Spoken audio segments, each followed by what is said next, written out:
Ending వరకు వెళ్ళాలి. ప్రతి ఒక్కరు పార్టిసిపేట్ చేసిన ప్రతి ఒక్కరు కూడా ఎండింగ్ మన RK6 హనుమాన్ టెంపుల్ వరకు ఖచ్చితంగా రావాల్సి.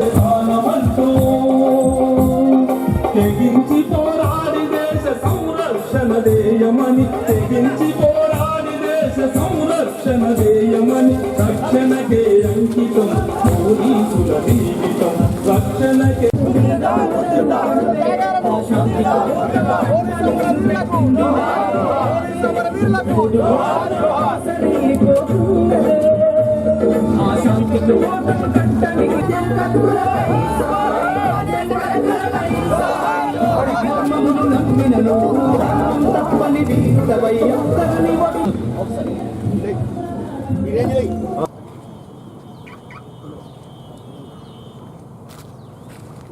మొత్తం ఇంటర్నల్ సెక్యూరిటీ ఎక్స్టర్నల్ సెక్యూరిటీ అని ఉంటుంది. మీద మన బోర్డర్ చుట్టూ సైనికులు కాపలా కాస్తూ ఉంటారు.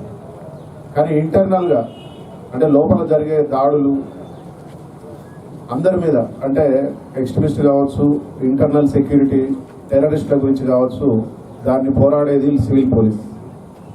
ఎక్స్టర్నల్ చూసుకుంటే మొన్ననే మీకు తెలుసు చైనా మన మీద దాడి చేసినప్పుడు 20 మంది సైనికులను మనం పోగొట్టుకోవడం జరిగింది. దాంట్లో ఒక కల్నల్ సూర్యాపేట వాస్తువులైన అంటే ఆయన DIG ర్యాంక్ క్యాడర్లో బోర్డర్ మీద 20 మంది సైనికులు మన మీద దాడి చేస్తే మన సైనికులు చనిపోయారు.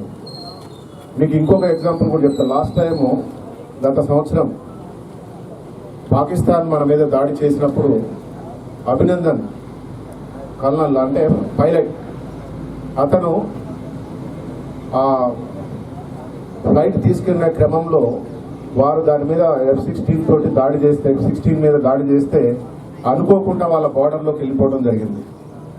వెళ్ళిపోయిన తర్వాత అతను లైవ్గా పట్టుకోవడం జరిగింది.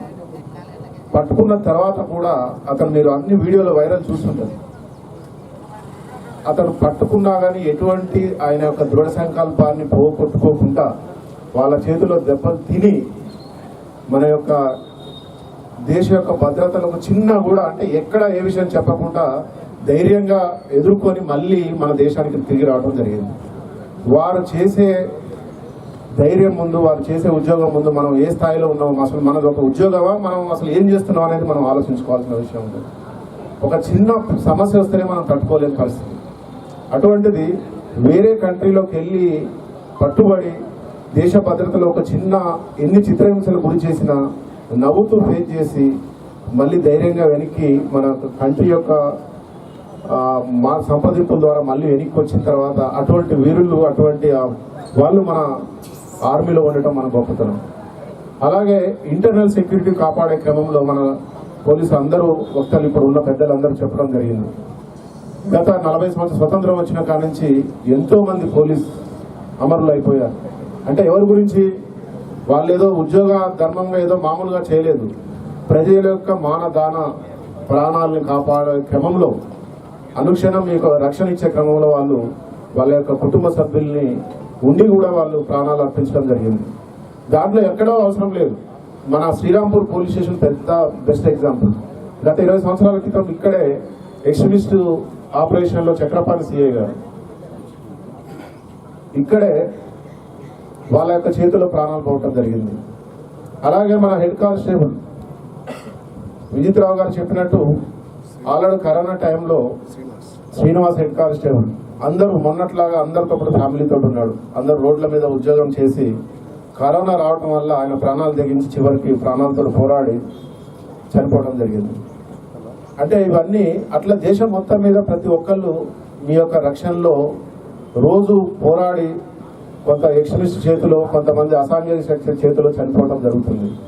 అందరికీ భార్య పిల్లలు ఉన్నారు. అయినా కానీ మీ రక్షణలో మేము ముందున్నామని చెప్పి అందరూ అమరులు ప్రతిరోజు చనిపోతూ ఉండటం జరిగింది. దానికి మీరు అందరూ గమనించాలా. ఎందుకు మరి వాళ్ళందరూ అంటే మీలాగా మేము కూడా కొద్ది కఠినంగా ఉన్నాం అనిపిస్తుంది. ఎందుకంటే మాకు భార్య పిల్లలు మీరు మీ స్టేజ్ నుంచి అందరం వచ్చిన వాళ్ళమే, మీలాగా చదువుకొని అందరం వచ్చిన వాళ్ళమే. మాకు భార్య పిల్లలు, బ్రదర్స్, మదర్, ఫాదర్ అందరూ ఉన్నారు. కానీ ఇంతమంది జనాభాలో అసాంఘిక శక్తుల పట్ల కఠినంగా వ్యవహరించాలంటే కొద్ది కఠినంగా ఉండాల్సిందే. లేకపోతే అరాచకం ప్రబలుతుంది. ఎవరు మాట అయినారు. మా కఠినత్వం అనేది ఎవరైతే వైలేట్ చేస్తున్నారో లాని చట్టాన్ని తన చేతిలో తీసుకొని మిస్యూజ్ చేసే వాళ్ళ మీదనే మిగతా అందరితోటి కూడా మేము మంచిగా ఉంటాం. వారికి రక్షణలో ఎప్పుడు కూడా ముందుంటామని నేను తెలియజేస్తున్నాను. తప్పనిసరిగా మేము ఎంతమంది ప్రాణాలు పోయినా కానీ మీ రక్షణలో మేము ముందుంటాం. కానీ మీ యొక్క సహకారం లేనిది ఏ పోలీస్ వ్యవస్థ ఉండదు. ఎందుకంటే మనం ప్రజల గురించి ఏర్పాటు చేసుకునే పోలీస్ వ్యవస్థ, ప్రజల రక్షణ గురించి ఏర్పాటు చేసుకునేది. కానీ యువత ఏం చేస్తున్నది? ఈ 9 months నుంచి నేను చూస్తున్నాను ఇక్కడ యువత, ఎందుకంటే మీ చేతిలోనే భవిష్యత్తు ఉన్నది. కానీ సాయంత్రం కాగానే ఎంతమంది అందరూ తాగుడికి బానిసవుతున్నారు. ఈ వయసులో చేయాల్సింది కాదు. అలాగే పేకాటకి, గ్యాంబ్లింగ్కి, గంజాయికి బానిసవుతున్నారు చాలా మంది. దీన్ని చూసినట్టు పెద్దలు కూడా, అందరూ పక్కనున్న పెద్దలు కూడా మనకెందుకులే, మనది కాదు కదా, మన ఇంటి విషయం కాదు కదా అని అంటున్నారు. మీరందరూ తలుసుకుంటే పోలీసు సహకరిస్తే అసలు నేరాలనే జరగవు. అసలు పోలీసుకి పని ఉండదు. కానీ మన ఇంట్లో కాదు కదా, మనకు సంబంధం లేదు కదా అని అనుకుంటున్నారు. తెలిసి కూడా మీరు సహకరించండి చాలా మంది. దానివల్ల పక్క ఇంటిది మన ఇంటి దాకా వచ్చే అవకాశం ఉంటుంది. ఎందుకంటే ఎంతో మంది మా దగ్గరకు వచ్చి రోజు బాధపడుతుంటే వాళ్ళది బాధ చూసి మాకు కూడా బాధ అనిపిస్తుంది. మేము రేతిరింబవళ్ళు కష్టపడుతున్నాం. కానీ ఇంకా కొంత యువతలో మార్పు రానంత వరకు మేము కూడా చేసేది, ఎందుకంటే దానికి తల్లిదండ్రులు బాధ్యత వహించాలి, అందరూ కూడా బాధ్యత వహించాలి. మీ అందరికీ తెలుసు ఇక్కడ చాలా మంది యువత ఉన్నారు. ఎంతమంది తాగుతారు, ఎంతమంది అనవసరంగా తిరుగుతున్నారు, ఎంతమంది పేకాట ఆడుతున్నారు, మీ అందరికీ మీరు ప్రశ్నించుకోండి. మీ తల్లిదండ్రులు ఎంతో కష్టపడి రేతిరింబవళ్ళు నా కొడుకు ఇదైతారు అదైతారు అనుకుంటే మీరు పక్కదోవ బట్టి చివరికి ఎందుకు పనికి రాకుండా పోయి మీకు మీరు భారం కాకుండా సొసైటీ కూడా భారం అయ్యే అవకాశం ఉంటుంది. మేము కూడా మీలాగానే కష్టపడి చదువుకొని, ఎంతో కష్టపడి చదువుకొని, ఒక 100-200 రూపాయలు యూనివర్సిటీలో ఉన్నాడు, ఫాదర్ ఎప్పుడు పంపిస్తాడో అని ఎదురు చూసిన సందర్భాలు ఉన్నాయి. అలాగే మా ఫ్రెండ్స్ ఎంతో మంది ఆ టైంలలో టైం వేస్ట్ చేసుకొని జల్సాలకి అలవాటు పడి చివరికి ఇప్పుడు ఏంటంటే వాళ్ళ కెరీర్ పాడైపోయి 2-3 నెలలకోసారి ఫోన్ చేసి, అరే నాకు కొద్దిగా మనీ అవసరం ఉంది, ఒక 1000 రూపాయలు పంపిస్తావు, 200 పంపిస్తావు అనే వాళ్ళు చాలా మంది ఉన్నారు. నేను చెప్పడం బాధాకరం నాకు.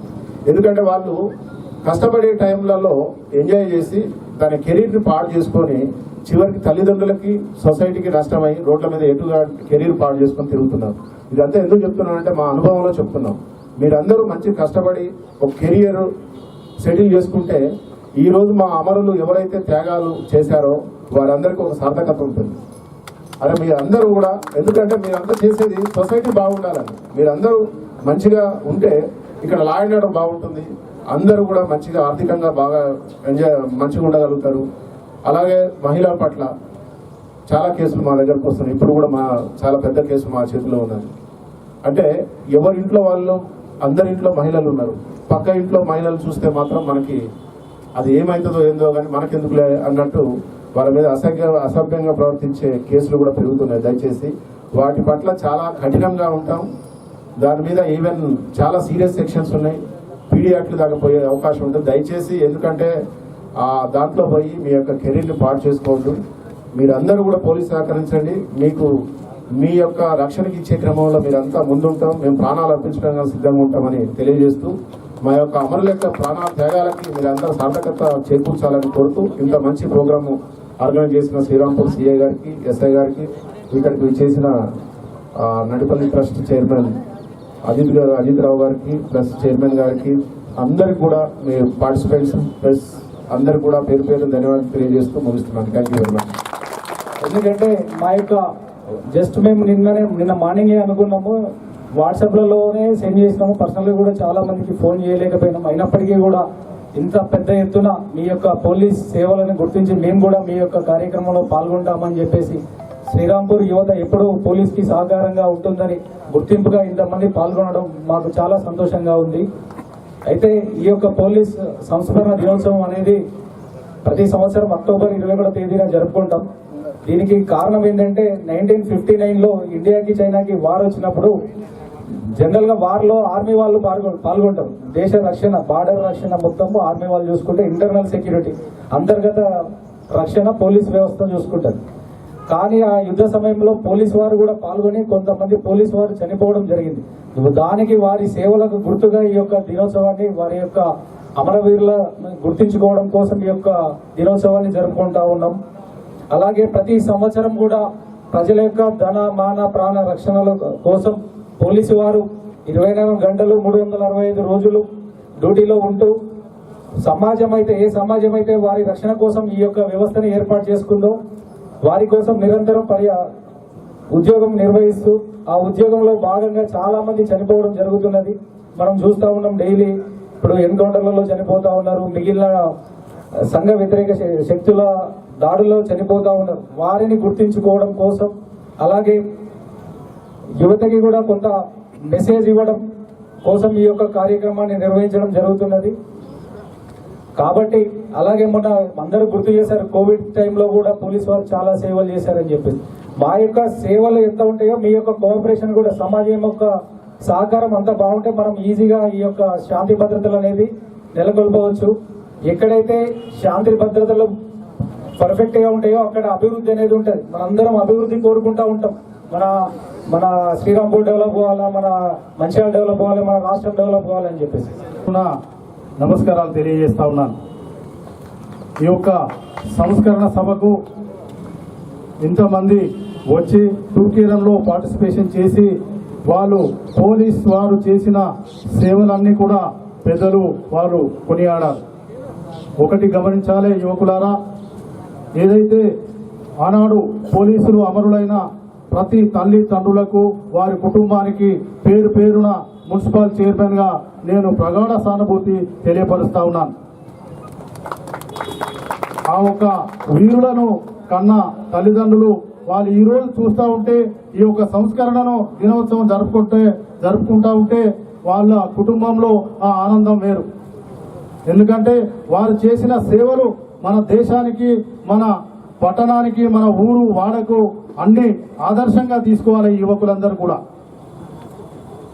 పోలీస్ డిపార్ట్మెంట్ వారు అనునిత్యం 24 గంటలు కంటికి రెప్పలా మన ఊరు వాడను కాపాడుతున్నారు అని అంటే వారికి ఉన్న ఆ ఒక ఉద్యోగం పట్ల ఉన్న శ్రద్ధ, దాన్ని మనం అందరం కూడా గమనించాలి యువకులారా.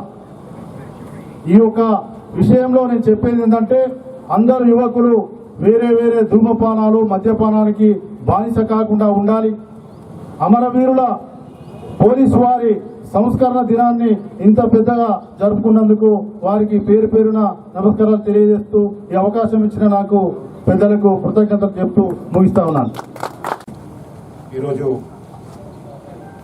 శ్రీరాంపూర్ పోలీస్ స్టేషన్ పరిధిలో ఆధ్వర్యంలో పోలీస్ అమరవీరులకు నివాళులర్పించే సందర్భంలో టూకేర్ నిర్వహించడం జరిగింది.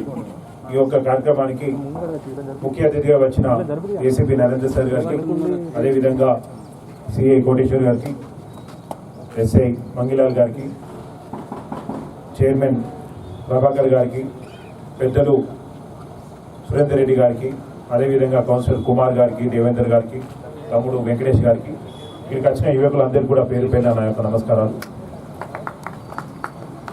పోలీస్ అంటేనే ఒక రక్షణ. ఇలా ప్రతి ఒక్కరం కూడా హాయిగా నిద్రపోతున్నామంటే మన తెలంగాణలో పోలీస్ వ్యవస్థ ఇంత పకడ్బందీగా ప్రతి ఒక్కరు కూడా ఒక భరోసా ఇచ్చే విధంగా పనిచేస్తున్నారు. కాబట్టి అందులో కేసీఆర్ గారు ముఖ్యమంత్రి అయిన తర్వాత ఫ్రెండ్లీ పోలీసింగ్ అంటే కేవలం పోలీస్ అంటే లాఠీలు పెట్టి కొట్టడమే కాదు, సామాజిక బాధ్యతతోని. మన శ్రీరాంపూర్ పోలీస్ స్టేషన్ తీసుకున్నట్టయితే గతంలో ఇప్పటికి మీరు తేడా చూడొచ్చు. పోలీస్ స్టేషన్ పక్కకున్న జాగాను కూడా చెట్లు ఉంటే ఇట్లా పిచ్చి చెట్లు కాకుండా అవన్నీ కూడా క్లీన్ చేసి నీట్గా చెట్లు పెట్టడం జరిగింది. అంటే గో గ్రీన్ ఒక కార్యక్రమం కూడా వారు చేయడం జరిగింది. అంటే వారు ఆ కార్యక్రమం చేసిండ్రు అంటే ఈ ప్రాంతం అంతటి కూడా ఒక మెసేజ్ ఇచ్చారు. మీరు కూడా మీ పరిసరాలను, మీ వాడని, మీ కాలనీని ఈ విధంగా నీట్గా ఉంచుకోమని. అంటే మనం వాటి వైపు చూసినప్పుడు మనకు ఒక ఆలోచన రావాలి, స్ఫూర్తిని ఇవ్వాలి అని ఒక ఆలోచనతో వాళ్ళు చేశారు. పోలీస్ అన్నది ఒక విధంగా ఆలోచించినట్టయితే మన లెక్క కుటుంబ సభ్యులు వాళ్ళకు కూడా ఉంటుంది, వాళ్ళకు కూడా తోబుట్టులు ఉంటారు, వాళ్ళకు కూడా భార్య బిడ్డలు అందరూ ఉంటారు. కానీ వీళ్ళందరినీ కూడా ఆ సంతోషాలు అవన్నీ కూడా పక్కకు పెట్టి ప్రజా జీవితం అంటే ప్రజల రక్షణ కోసమే వాళ్ళు పనిచేస్తూ ఉంటారు.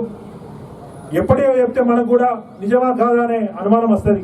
మొన్న మనం కరోనా టైంలో చూసినట్టయితే ఇదే శ్రీరాంపూర్ బస్ స్టాండ్ దగ్గర ఎక్కడి నుంచి అయితే మనం ఇవాళ ఈ టూకేర్ ప్రారంభించామో అక్కడ మన కనిపిస్తున్న కోటేశ్వర సార్ అనుకోండి, మంగిలాల్ సార్ అనుకోండి, మిగతా కానిస్టేబుల్ అనుకోండి, ఏసీపీలు అనుకోండి, అందరు కూడా మనమేమో ఎక్కడ ఎవరిని ముట్టుకున్నా ఎవరిని కలిసినా కరోనా వచ్చి ఇంట్లో కూర్చున్నాం.